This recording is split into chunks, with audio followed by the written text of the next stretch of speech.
This week, 3 things that you gotta know and consider about the Panama Papers, and no, it has nothing to do with Putin. Then we have a special interview with Joe Corre, anti-fracking activist in the UK that's using his celebrity to stand up to big oil, gas, and capitalism. But first, escape. I'm escaping into contemplation. I'm leaving my sentinel stand and my station. I'm taking a break. To think and to breathe, to live and to be, I'm going away to come back home. I'm seeking reflection through mirrors and smoke, the hapless cold souls who promise redemption, but through these deity mentions, humanity lessons. Now here is no lesson save don't. Believe in a being that finds killing pleasing, claims you have demons if questions arise in the back of your mind. Why? If you say you are good because you follow his rules, but if he were to ask you to rape or to maim, after all, they're not on his big list of 10, but you say that he wouldn't, because God is good? But if God is good, then good precedes God, and so why do you need those sick chains that keep you in place, choke your own soul and your brain, teach you that morals are easily swayed? From selling your daughter to buying new slaves, page after page of the worst of our species done in the name of our own greed and hate, wrapped in a story with gold and with glory, so those who would strive now to taste a life filled with freedom and justice will break. Fragile with guilt, falling from grace onto their knees in that squat cage. Don't you see? You've been played. The same ones that now pull on your reins, tell you work harder, stay quiet, save, are the same brand of preacher who told you to get on your knees now and pray.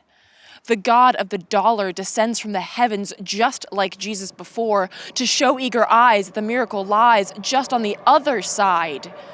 That giving your soul to this rigid mold is the only way home. That this is your path. Do not stray, do not ask. Do not think or you'll question. Do not open your eyes or you'll see this disguise. Corruption and greed, war never peace. It's lunacy. To follow their lead when the only good that I see is from those who refuse just to be, a pawn and a piece, and are one thought by one thought backing away. No more capitalist slaves, no more praying for change, but humans we, thinking as happenstance atoms have made, a brain that can build and create a better world than this deity's cage. You're smarter than those who would keep you in chains. Leave your gods in that space. Brush them away. The dollars and Bibles that once held your sway, take a break. Leave your sentinel stand and your station. Escape now to contemplation. To think and to breathe, to live and to be. Kiss your soul for coming home, for being you, free.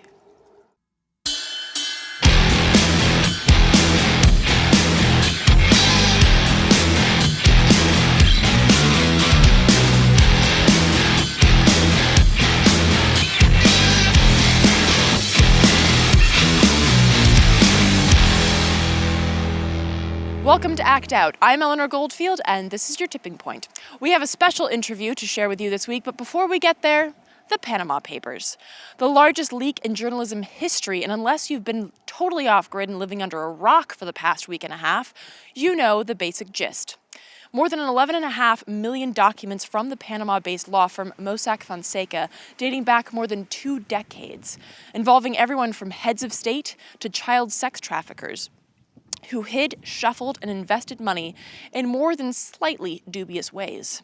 But I'm not here just to rehash what you already know. Instead, I want to focus on 3 issues with this magnanimous leak, starting off with the shadiness factor.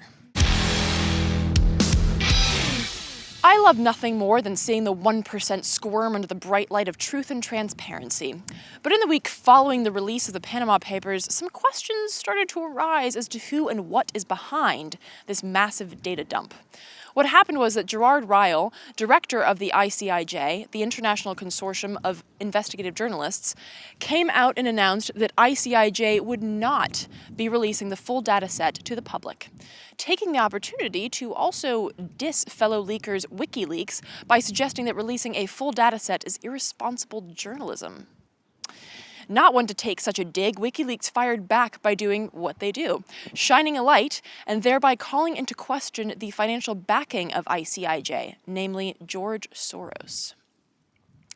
Meanwhile, Zero Hedge and many other outlets started asking why there weren't any Americans in this vast league of literally thousands of asshole 1%ers. I mean, fuck knows we've got plenty of those. And I'll touch on that more in a minute, but for now, let's take a good look at Soros. George Soros is a hedge fund billionaire. He is often compared to the Koch brothers in terms of political funding and lobbying power, just on the other side of that two-party corporate spectrum. In fact, earlier this year, he donated $8 million to Hillary's campaign through super PACs. And back in 2010, Open Secrets ran a Koch-Soros comparison, showing that Soros' favorite congressional member at the time was then New York Senator Hillary Clinton. Oh, isn't that cute? Now, this alone is really only enough to raise that red flag to half-mast. Yeah, so one of the guys behind the leaks is a billionaire. So what? Well, so what if he might also be a billionaire who owes billions in taxes and therefore represents the key targets of this leak? Awkward. In a 2015 article in Forbes, tax specialist Kelly Phillips Erbs reported on Soros' quick shuffling of funds through offshore incorporations. When new legislation popped up in 2008 that would help keep offshore hedge funds like Soros's from skimping on taxes, Soros, and many others I might add, found a loophole. An exemption, since tightened by IRS, existed for companies subject to tax in other jurisdictions, so Soros incorporated a new company in tax-favored Ireland a week before the law was signed, and he transferred the deferred fees to the new company. Since the company was subject to tax in Ireland, the company paid just $962 in tax in Ireland on $3,851 of net income through 2013. This is from Irish regulatory findings, as reported by Bloomberg. The rest of the $7.2 billion of operating income was allocated to investors. In 2014, Soros shut the company down and moved those deferred fees to another company in the tax-favored Caymans. Sensing a pattern here? By the time the new company in the Caymans was set up, Soros had reportedly deferred $13.3 billion in fees. According to Erb, that means that Soros owes somewhere around $7 billion in taxes. So it appears that the man behind the organization behind the biggest leak in journalism history, dealing specifically with tax havens, tax evasion, and insidiously shady shuffling of funds, is guilty of all three of those things. Now, this is enough to put that red flag at full mast, but wait. It gets better, or worse. Outside of Soros, there's more U.S. money and power behind these leaks. The Organized Crime and Corruption Reporting Project states on their own site that they're funded by USAID, which has its own less-than-spotless track record to bring to the table. Just last year, the Senate Committee on Foreign Relations called to review USAID contracting practices after reports of major fraud and corruption charges, wait for it, in Afghanistan. Do you know how awful someone has to be in order to garner congressional oversight for fucking shit up in Afghanistan? And if you can believe it, their corruption and fraud in Afghanistan is just the tip of a massively corrupt iceberg. So there's that. And then there's organizations such as the Ford Foundation, Carnegie Endowment, the Rockefeller Family Fund, and the Kellogg Foundation. With more than 400 U.S.-based Mossack Fonseca clients and no significant reports on any of them as of now, we have to ask why. Why omit them? And why not release the whole data set and make it searchable? How does that equal irresponsible journalism if your goal is to leak information? Particularly when your senior editor goes on Democracy Now! To talk about how sharing information between journalists is so important, and being cutthroat isn't the way forward. Furthermore, why focus so strongly on Russia, even though those implicated are not in fact Putin or those closest to him? Why focus on Mubarak's son, Bashar al-Assad's cousins? Why focus quite simply on anywhere but the US? Which brings me to point 2. We are Panama. And I don't mean that in a kumbaya sense, but more so in a capitalist, greedy, scumbag, vulture kind of way. In other words, we are a tax haven. Earlier this year, Bloomberg published an article that probably got minimal clicks at the time, but that now appears to be trendy before its time. Titled "The World's Favorite New Tax Haven is the United States," the article goes on to describe how. Quote, "The U.S. is emerging as a leading tax and secrecy haven for rich foreigners. By resisting new global disclosure standards, the U.S. is creating a hot new market, becoming the go-to place to stash foreign wealth. Everyone is getting in on the act, helping the world's rich move accounts from places like the Bahamas and the British Virgin Islands to Nevada, Wyoming, and South Dakota."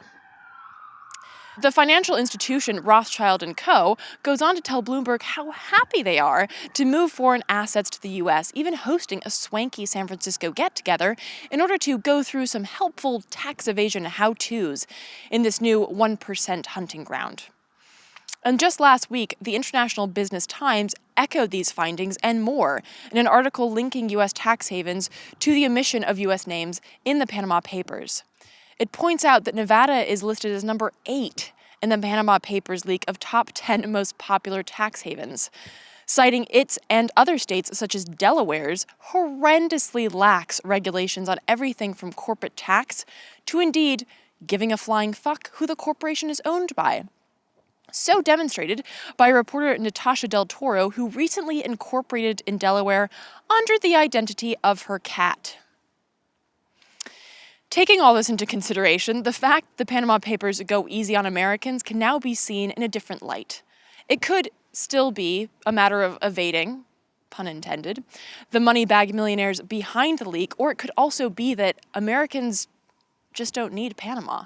In true American fashion, we're doing it our own way, with no care whatsoever, no fear of accountability, retribution, or public outcry, which brings me to my final point. And in the words of Axl Rose, where do we go now? Last week on Monday, tens of thousands of protesters filled the square outside the Icelandic parliament demanding that the prime minister resign. Yeah, that's an egg splattered on the windows of parliament. And guess what? He resigned. And who knows, by the time you watch this, there may be more protests, more resignations, more movements using these leaks as fresh inspiration to push back against the assholes on high.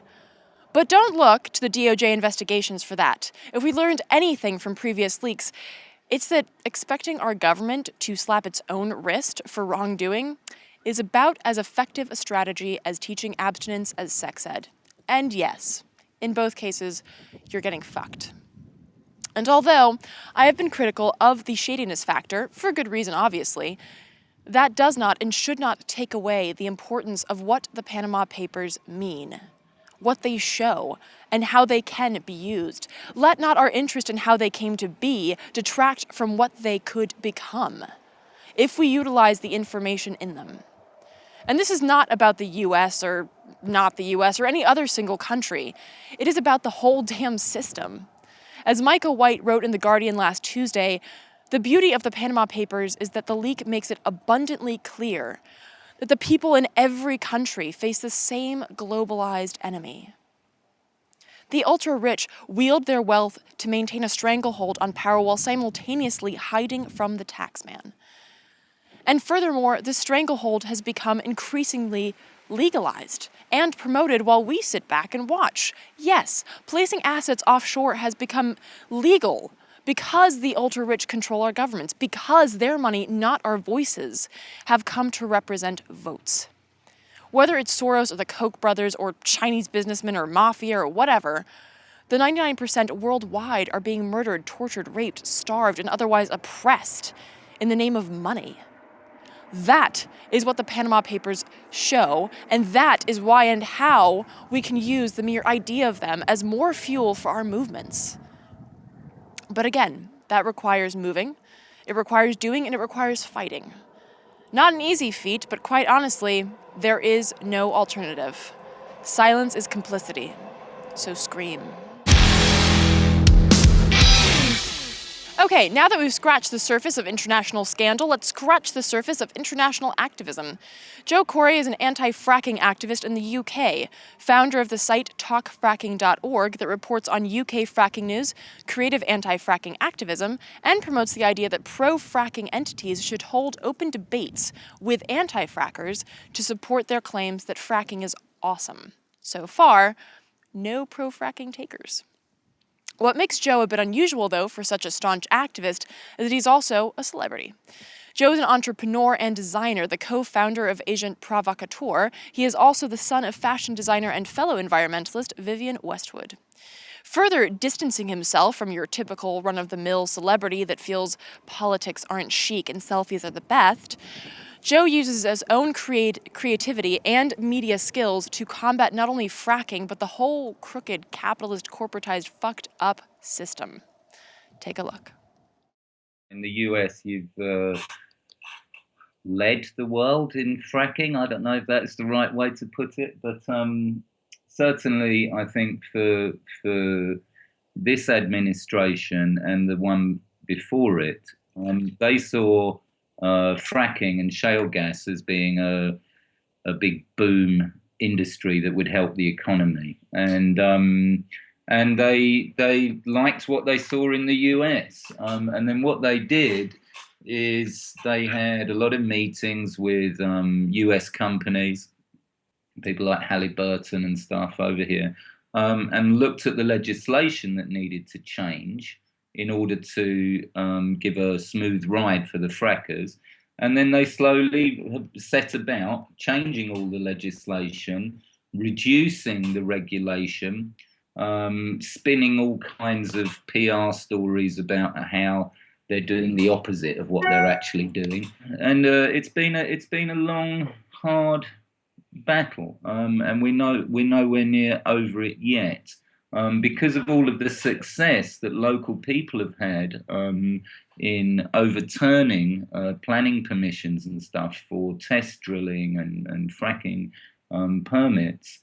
The government is now in the position where they are having to overrule local democracy in order to push these things through, and that's a very dodgy game, because the current administration that we have in office do not have a very large majority in the House of Commons. They only have about 10 or 11 people as a majority, and some of those Conservative people are anti-fracking. Their constituencies are right slam in the middle of these apparently vast reserves of gas from the fracking industry, and people are very concerned about that. You founded the site Talk Fracking, which combines sort of these very factual aspects and stories from the front lines of affected communities, like you mentioned, and it also displays creative activism. And I know that you yourself are a creative. So talk a little bit about the role of fashion, music, and art in activism and why you feel that it plays an important role.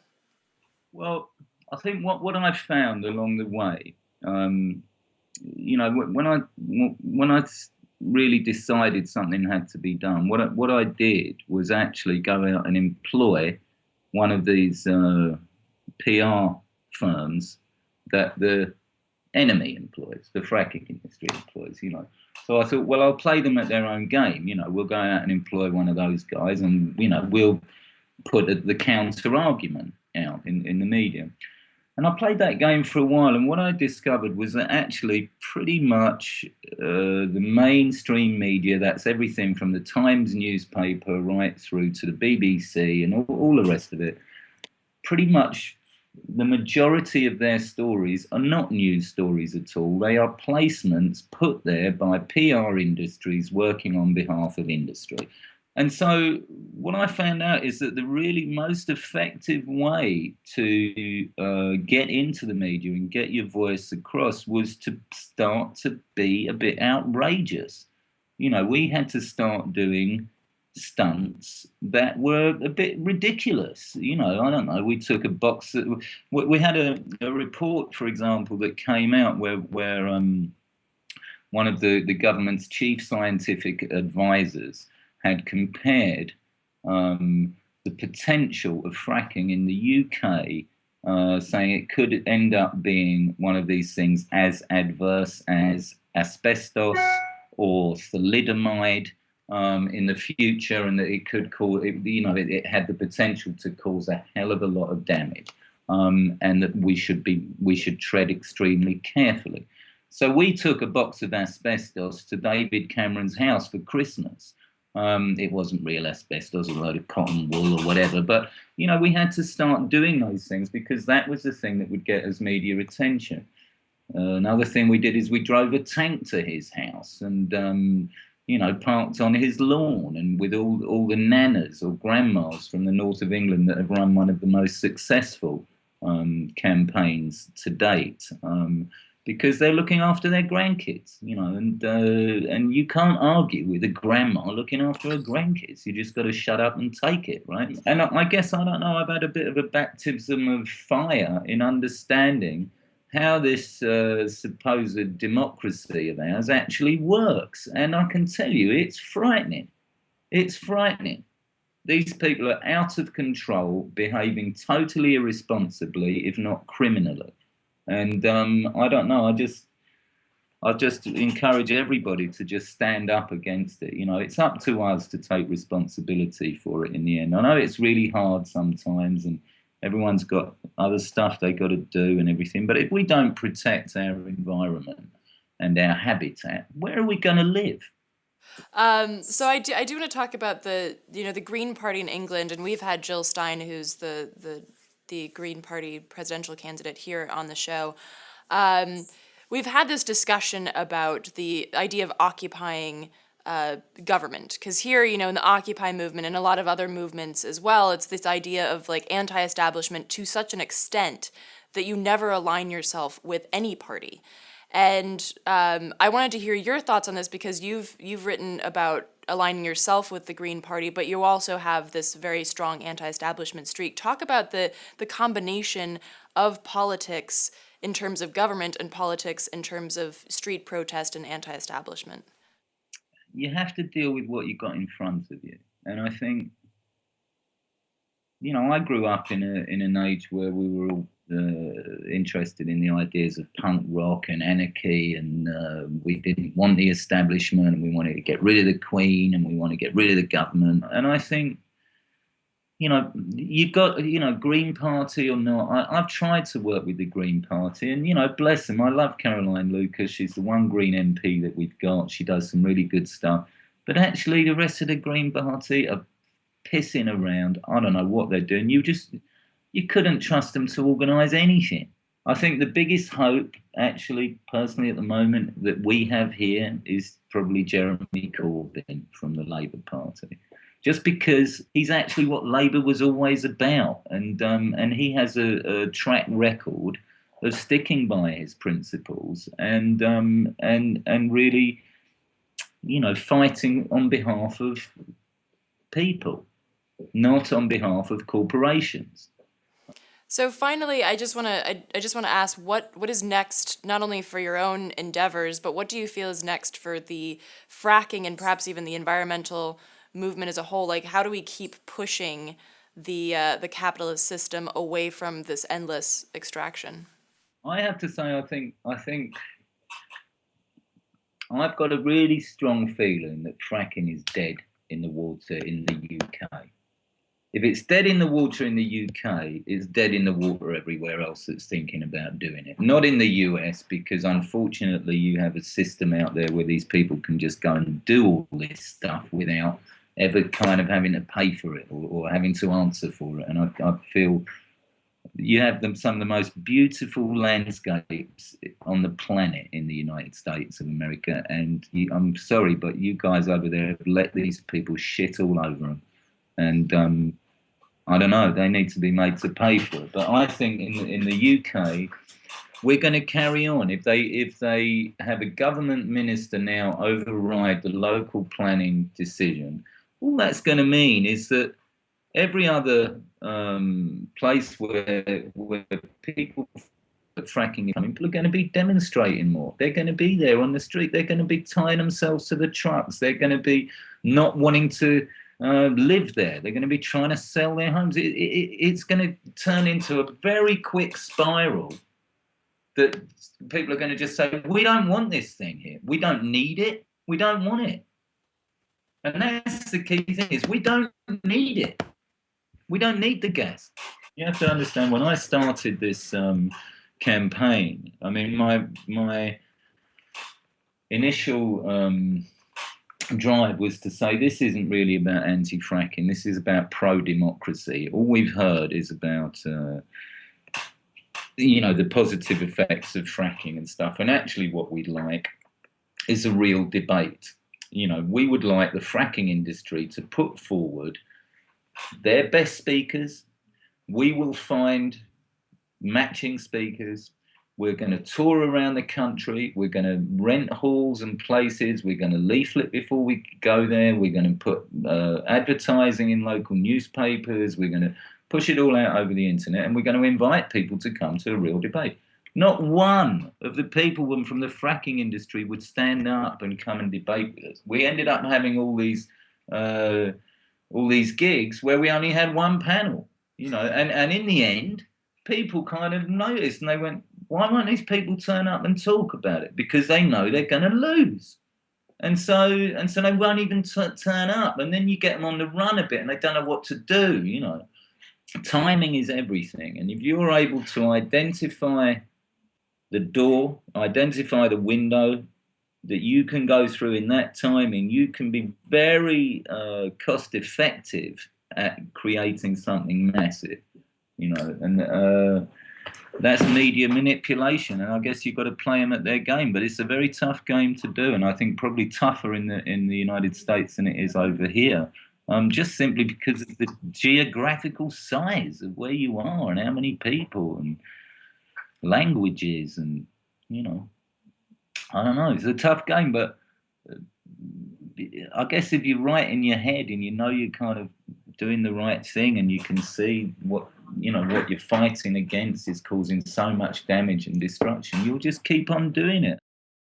Unfortunately, this is but a portion of our more than 40-minute interview, so please, not for my sake, but for your own, check out the full unabridged version on our YouTube page. We will, of course, also be uploading it to our Facebook page and tweeting it out.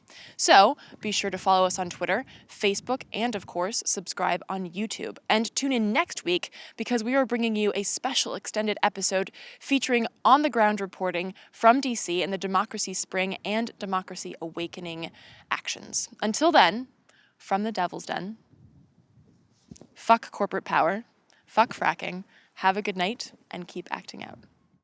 And real quick, to keep independent, non-corporatized media like this show going, donate at Occupy.com/donate. If you'd like to donate directly to Act Out, visit Patreon.com/actout.